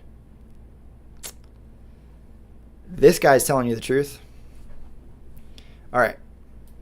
How are we doing on time? Okay. We got to pick up the pace. We really have to pick up the pace. All right. So just kind of, I want to touch on a couple more examples of how the mainstream recommendations are, look, they're plant rich, they're plant forward, plant dominant, but they're not strict vegan. By no means are they saying to cut out all meat and all animal products. We already went over that with the framework proposed by the Eat Lancet Commission's Planetary Health Diet. But we also have some examples where the news media lies to you. What a surprise, right? And so this is from Freed Food Alliance. One of the main things that I've seen over the last 5 years is this push to say veganism is dead. It's like, remember when COVID was going on, you could just if you typed in died suddenly, you'd get like 1 million hits of all these sports athletes dying suddenly, people suddenly dropping dead after, multiple boosters of the COVID vaccine. It became a meme. Well, the same thing with this. If you type in veganism is dead, you're going to find so many freaking hits, so many articles. You start to wonder, okay, this is the Mockingbird media, or this is the media which has the food industry and the meat and dairy lobby behind it. Yeah. It says, when only 20% of people ever read beyond the headline, they are a powerful way for clickbait articles to spread misinformation. Take, for example, the news from February 1st, 2024, where most media outlets quickly shared how a vegan restaurant turned to serving meat to save its business. While some articles reported the facts, others used sensational headlines to imply that this was the end of veganism as we know it. The Daily Mail warned of, quote, the death of vegan fast foods, and the Telegraph used a tombstone with a vegan logo on it. However, a closer look at the situation shows much more nuance to the conversation. This incident highlights the need for media literacy today, where misinformation can spread quickly. You can see an example of all the headlines. So the author of this article is saying, like, look, there are real changes that need to take place in our food system. It's currently broken, and we should welcome a change to our current food system, because I think everyone has complaints about it. We might not agree on every complaint, but and then she says,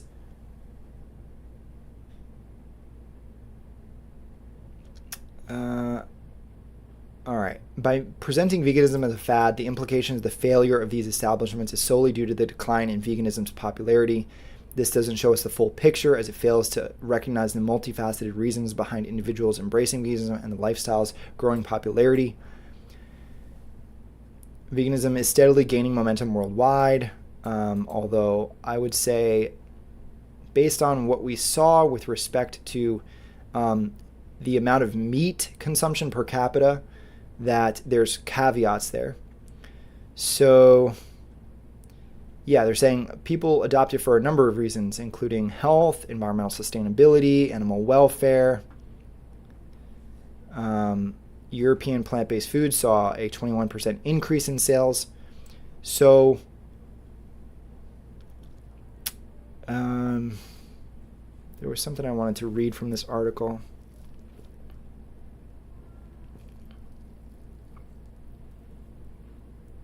The media plays a significant role in shaping public opinion and is crucial to question the motives and accuracy of the information presented. In a paper published in 2022, Bourbon and Marimi from the University of Dallas suggested that we should reconceptualize the issue of online information diffusion and think of it as gossip to understand its mechanics better.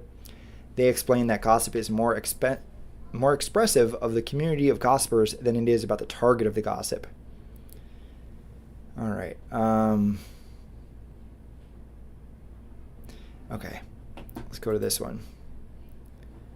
Yeah. So journalists look at pictures instead of reading and increase heart deaths. So this is in response. Was this in response to Eat Lancet or just published in the Lancet? Okay, so in the study published in the Lancet, they found that increased consumption of foods in the ultra-processed category was associated with increased risk of heart disease. Subsequently, several mainstream media outlets reported incorrectly that these health harms were attributable to plant-based meat alternatives. Criticism of the coverage was swift and concise. Plant-based meats, quote, only accounted for an average 0.2% of the dietary energy intake of all the participants in the study. Compare this to bread, pastries, buns, cakes, and biscuits, which are the other types of plant-based ultra-processed foods. These accounted for 20.7% of total energy intake in the study. All the study really suggests is that eating a diet of sugary soda, wine, packaged chips is associated with poor health outcomes. Not exactly groundbreaking stuff. And so the journalists effectively concluded that plant-based meats are unhealthy because the group of things including plant-based meat like pastries and alcohol is unhealthy. That's the equivalent to concluding that meat is unhealthy because the group of things including meat, chocolate, and cigarettes is unhealthy. The approach is not just silly, it also yields an incorrect result. The new review, sorry guys, that's better. A new review on plant-based meats specifically, as opposed to ultra-processed foods broadly, finds that they are likely to decrease the risk of heart disease compared to eating meat from animals, not increase it. And he goes on to talk about malice versus stupidity. And it's a good article. To me, it points out that look, not all ultra-processed foods are bad. And there's an incredible book that I recommended in my newsletter. If you're subscribed and you belong to the Dauntless newsletter, I have a book club, so to speak, where I give you my reviews and recommendations. And a couple weeks ago, we did ultra-processed foods, concerns, controversies, and exceptions by Dr. Michael Greger of nutritionfacts.org. And look, the takeaway is that minimally processed, processed, and ultra-processed are descriptors which are broad and cannot be appraised for their health value just by that categorization alone. Not all ultra-processed foods are bad, and ultra-processed basically just means you cannot make it at home with residential kitchen equipment. You need commercial kitchen equipment to make these things, very controlled environments in some cases, things that the average person doesn't have. And so, look, like tempeh is an incredible example, super high in ergothioneine and spermidine. It's one of the best foods for longevity, and we consume a lot of it here. And so, like, that's an example of something you can't make in your home kitchen because it requires the, like inoculation with a mushroom culture, a fungus culture, and that has to be tightly controlled. And so, things like that, certain plant-based meats compared to their meat alternatives, plant-based milks, these are healthier alternatives, and yet they're totally demonized. We just looked at a couple of examples of how the media will spin the narrative and how certain studies lump them in with potato chips and alcohol, and they're like, see, we told you that they're unhealthy. Meanwhile, they only represent 0.2% of that energy intake of the study participants.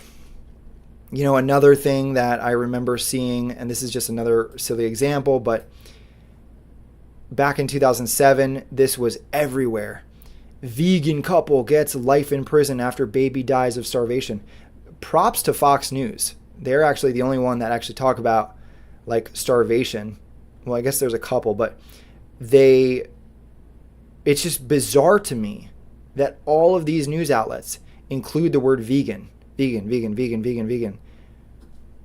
starve their child. What the hell does vegan have to do with this? What about all the parents that aren't vegan that starve their children? Like, this is such a like outlier, or it's just irrelevant is my point. It's irrelevant what the couple's diet was. They're horrible people. They should get life.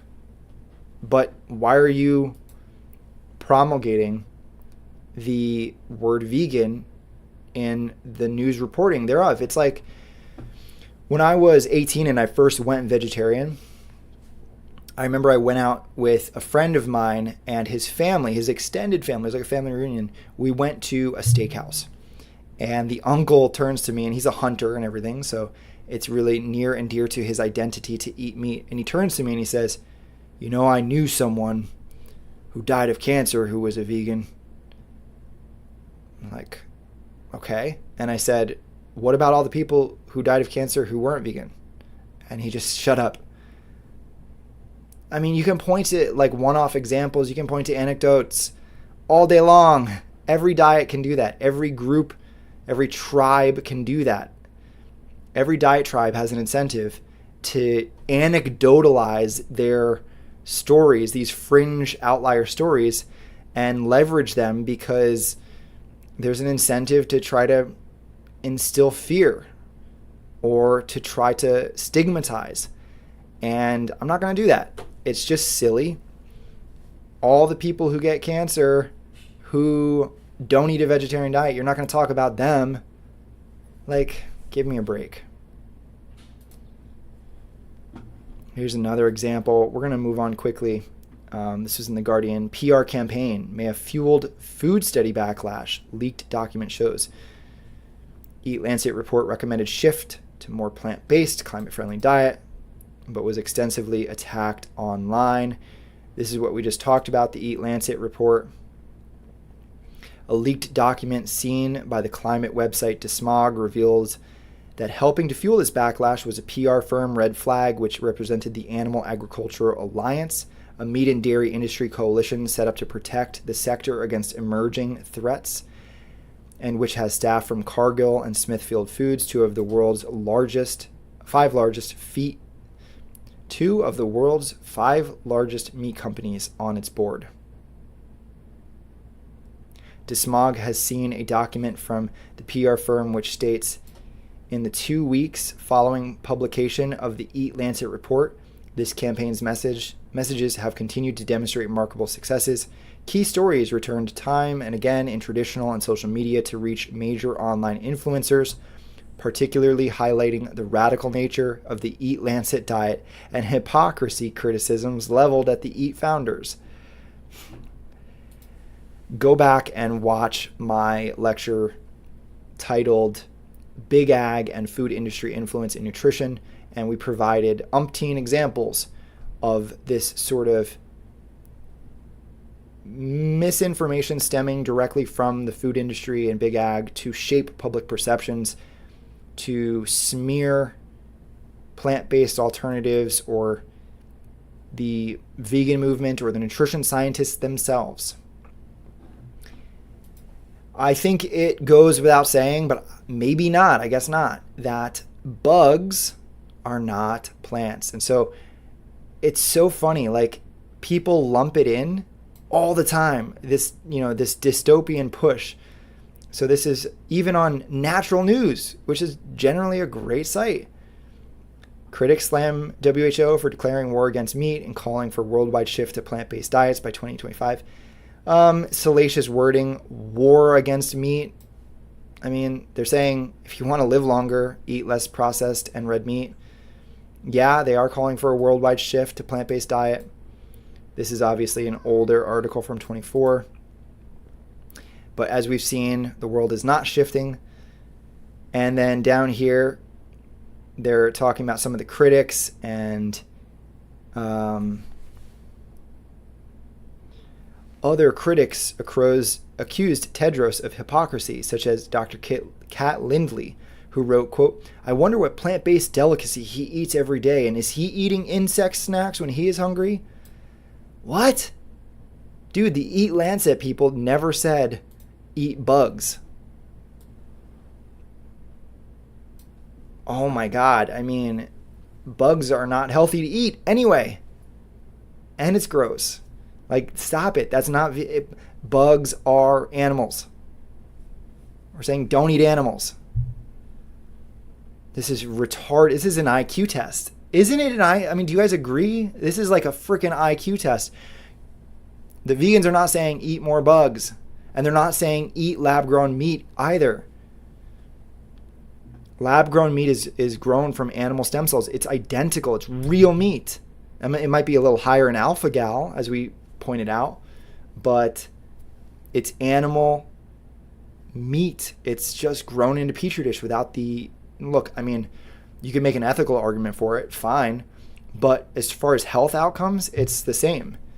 So you're still going to have, cardiovascular disease, atherosclerosis, diabetes type 2, certain cancers. Regardless of whether you had to slaughter an animal for it, it's the same product. These are market-driven solutions by people who want to make money on people who might fall in that in-between. Like, they're not ready to go full vegan. Maybe they're vegan for ethics only, and they still want to eat animal products, so they're like, we're going to capture that. Or people, who, there's the whole like climate thing, people push that whole thing. I'm not on that. I don't get on board with the climate hysteria. I've talked extensively in the past exposing the lies around the catastrophic anthropogenic global warming narrative, and so don't don't jump on me for that in the comments. I don't get on board with that. That's not my motivation for eating plant-based.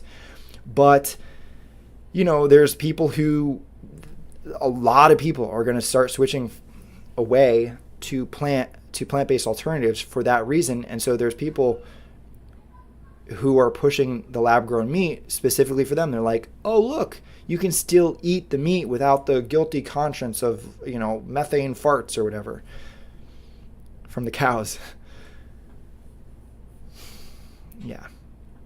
Man, we have to really pick up the pace, guys. So I'm just going to gloss over this, but I'm going to really direct you to a place where you can get more information. Regarding the feminization of men conspiracy theory, I did an entire show. Go watch it. It's called Feminization of Men, Causes, Misconceptions, and Solutions.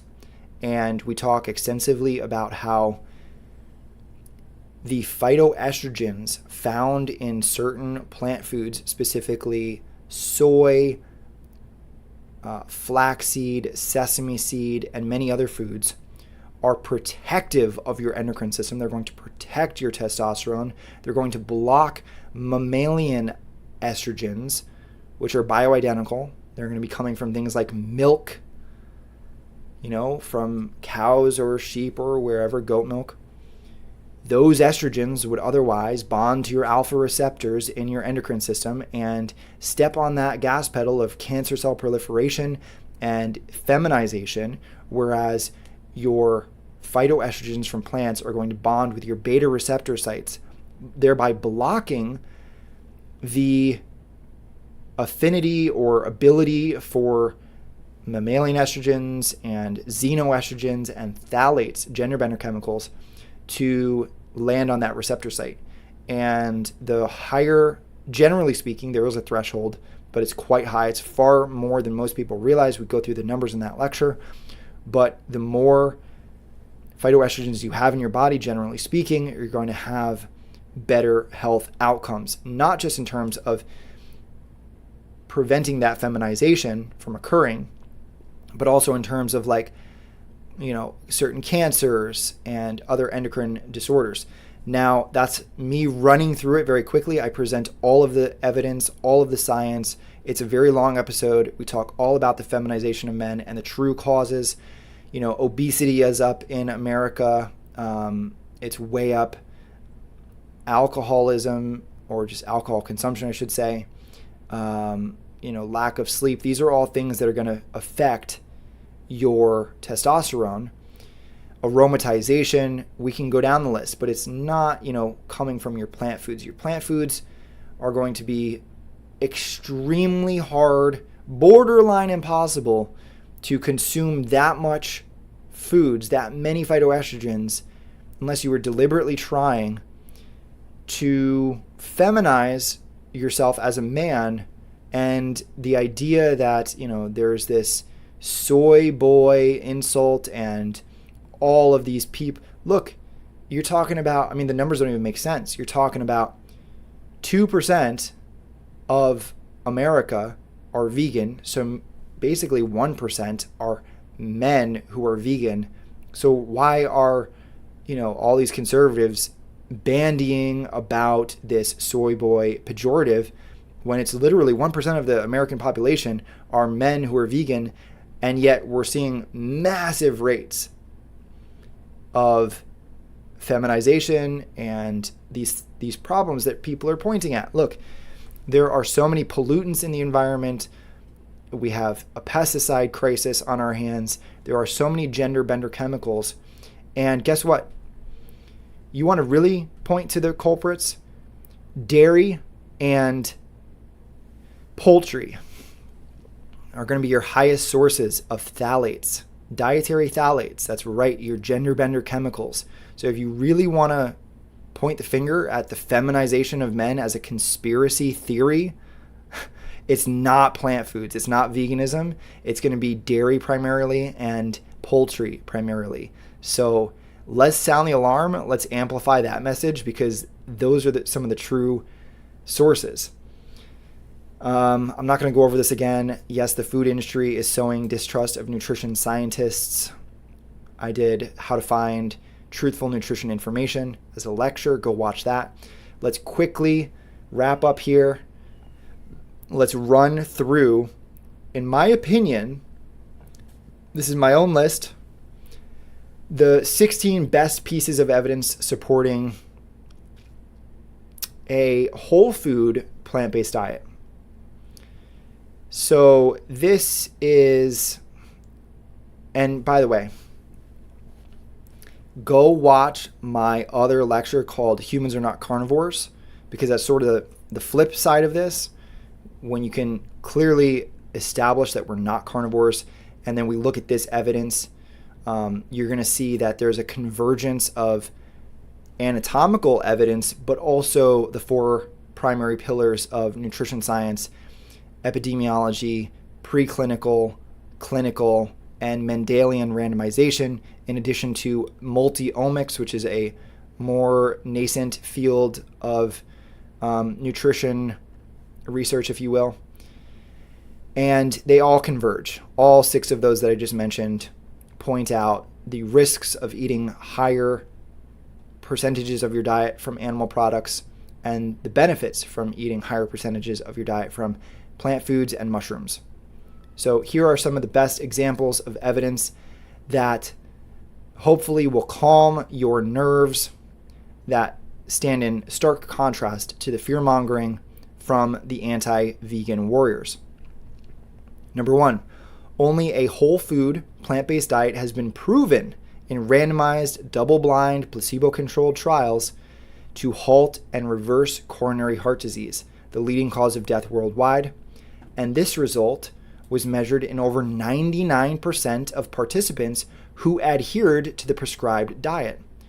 This success has been replicated in similar trials. Number 2, only a whole food plant-based diet has been proven in randomized, double-blind, placebo-controlled clinical trials to halt and reverse early-stage Alzheimer's disease. Number 3, Mendelian randomization definitively shows that dietary cholesterol found only in animal products is causal in atherosclerotic cardiovascular disease etiology. Number 4, humans have at least 40 anatomical traits that are associated with the herbivore category in the animal kingdom. We have a whole section of that where we go through every single anatomical feature at the end of my lecture, Humans Are Not Carnivores. These features mostly include metabolic adaptations as well as our lack of features associated with hunting and predation. 5, the longest living human population on Earth is the Seventh-day Adventists in Loma Linda, California, who consume little to no animals or their byproducts. The second and third longest living populations are the Sardinians in Italy and Okinawans in Japan, respectively. Both eat vegetarian or mostly vegetarian diets similar to the Mediterranean diet. 6. Associations and etiological mechanisms have been identified linking animal-based dietary patterns with major chronic diseases, whereas no associations or mechanisms have been identified with whole food plant-based patterns. Number 7, on average, plant foods contain 64 times the antioxidant levels of animal products. Considering the role of oxidative stress in the etiology of chronic disease and accelerated aging, humans should be placing dramatic emphasis on antioxidant content of their diets. Number 8, herbivores develop the same diseases as humans when they consume other animals, usually for the same biological reasons revolving primarily around circulatory health, digestive health, and cancer proliferation. Some people casually describe humans as opportunistic omnivores because we can eat other animals and not become immediately sick, but this begs the question of the optimal long-term diet. Number 9, there is a linear positive correlation between the countries that consume the most saturated fat and the countries with the highest prevalence of heart attacks. Saturated fat is mainly found in animal products, with only a few noteworthy exceptions such as coconuts, peanuts, and palm. There is a linear, number 9, there is a linear positive correlation between the, I just read that one. Number 10, there is a positive correlation between the countries that consume the most animal-based protein and all-cause mortality. This is also reflected in population data, as in the groups that consume the most animal-based protein have the highest rates of all-cause mortality and vice versa. Number 11, humans require exogenous sources of vitamin C, a vitamin only found in plants. Without dietary vitamin C, humans develop scurvy. Number 12, plants are the only source of fiber, the most anti-inflammatory food component ever discovered, which is essential for feeding your gut's microbiome. There are over 20 microbiome-mediated axes in the human body. Number 13, animal products are the only source of dietary cholesterol, which is causally linked to atherosclerosis, as well as being the primary source of trans fat and saturated fat. While there are occasionally trace amounts of saturated fat in some plants, their effect is offset by the presence of plant sterols, antioxidants, and other phytonutrients. Number 14, over 500 protective genes are activated and harmful genes deactivated by a plant-based diet, and more genes are continuously being identified. Number 15, plants provide better and safer forms of many vitamins and minerals compared to animal sources. The list is very long, but the top examples include iron, like non-heme iron, vitamin A, and unsaturated omega-3 fatty acids. And number 16, a whole food plant-based diet was shown to be the most efficacious weight loss diet ever documented in medical literature.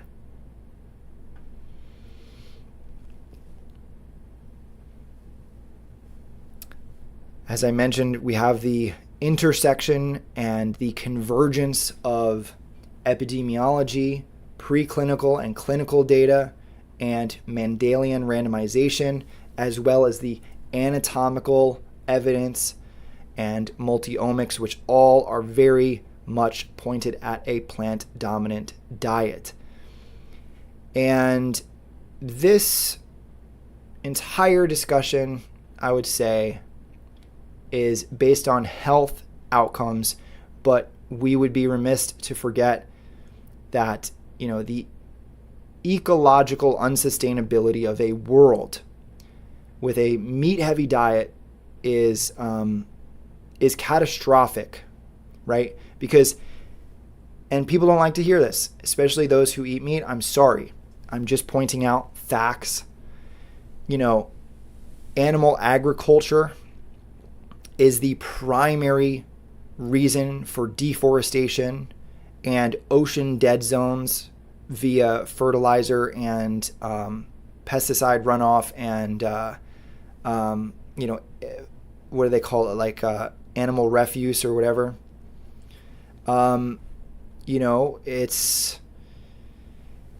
It's a big issue for the environment. Obviously there's like bycatch when you're doing ocean fishing. There's like no fish left in the ocean at this point, and we don't show any signs of slowing down. There's a lot of other issues. I'm not going to harp on the environmental issues to try and guilt trip anybody. It's not my intention. But I do think that when we talk about louche energy is the fear energy from the trillions of animals slaughtered and killed in the world annually by, the consumption of animal foods. It's terrible for this planet. And you can make an argument that you're eating that louche energy. You're eating, the fear energy, at least the the hormonal effects of that loosh energy, right? Because their bodies are going to be flooded with cortisol and a number of other very acidic hormones. And so there's a physiological intersection there with loosh energy.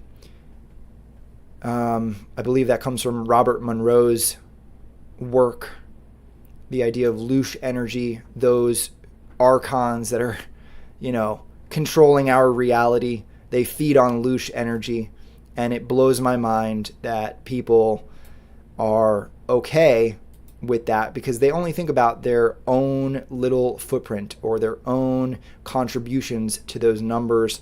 But if we all did a little bit, we could push the needle in the right direction. And that's my hope for the human health outcomes, for the environmental outcomes, and for the animal welfare outcomes. I think there's no downside.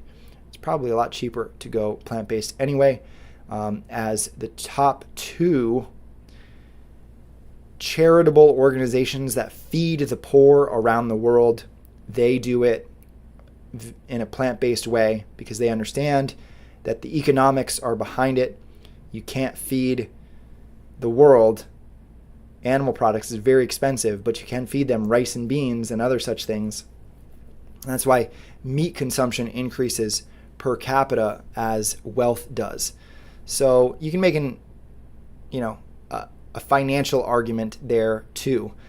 But let me know what you guys think. I think this is a very thorough conversation. I tried to really cram as much in as I could, but we're on the very long side now, so I'm going to wrap up. David S. Anderson says in the chat, the meat industry is the one with the power. It puts out these junk narratives through online stooges. Dude, I totally agree with you. I think we've demonstrated that. And we did a really good job of demonstrating that in the big ag and food company, big ag and corporate influence in nutrition, I think is the name of the lecture that I did. Big agriculture and food industry and nutrition. Go watch that one. It's a good one. And we could use your support. If you're not already a subscriber at Dauntless, please give it some consideration. We will be forever thankful if you do. We have so much cool stuff on here. We have a few different subscription options for you. And by the way, for Gold Pass members, we're going to be doing a call very soon where you'll get to hang out with me. And in future calls, you'll get to hang out with the rest of the Dauntless team, all of the filmmakers and people behind the scenes. So I think that's really cool. I think that's an awesome perk that we're going to be providing for Gold Pass members. We have some other perks in mind, so we'll be making announcements in the future. But for everyone else, check out our library. We have more than half of our website is available free of charge. We have these really cool analytic-driven recommendations on our site now with this new website, so you can see top 10 most loved by Dauntless members. Everybody really likes Darkness by Design Part 2. And there's so many cool docuseries and documentaries and films. While we're on the subject, if you haven't seen this, and if you thought today's conversation was interesting, I recommend checking this out. This is a series that I did back in 2017. And it's short. The whole thing is 38 minutes. It's 3 short episodes called Standard Diet, Standard Outcomes. And it's based on the fact that 98% of Americans consume animal products. So we look at the common risk factors thereof. It's a good one. I recommend it if you haven't seen it. Thank you guys so much for hanging out with me. I really am honored to be here with you. I can't believe I have an audience that cares to show up and listen to me talk for hours on end.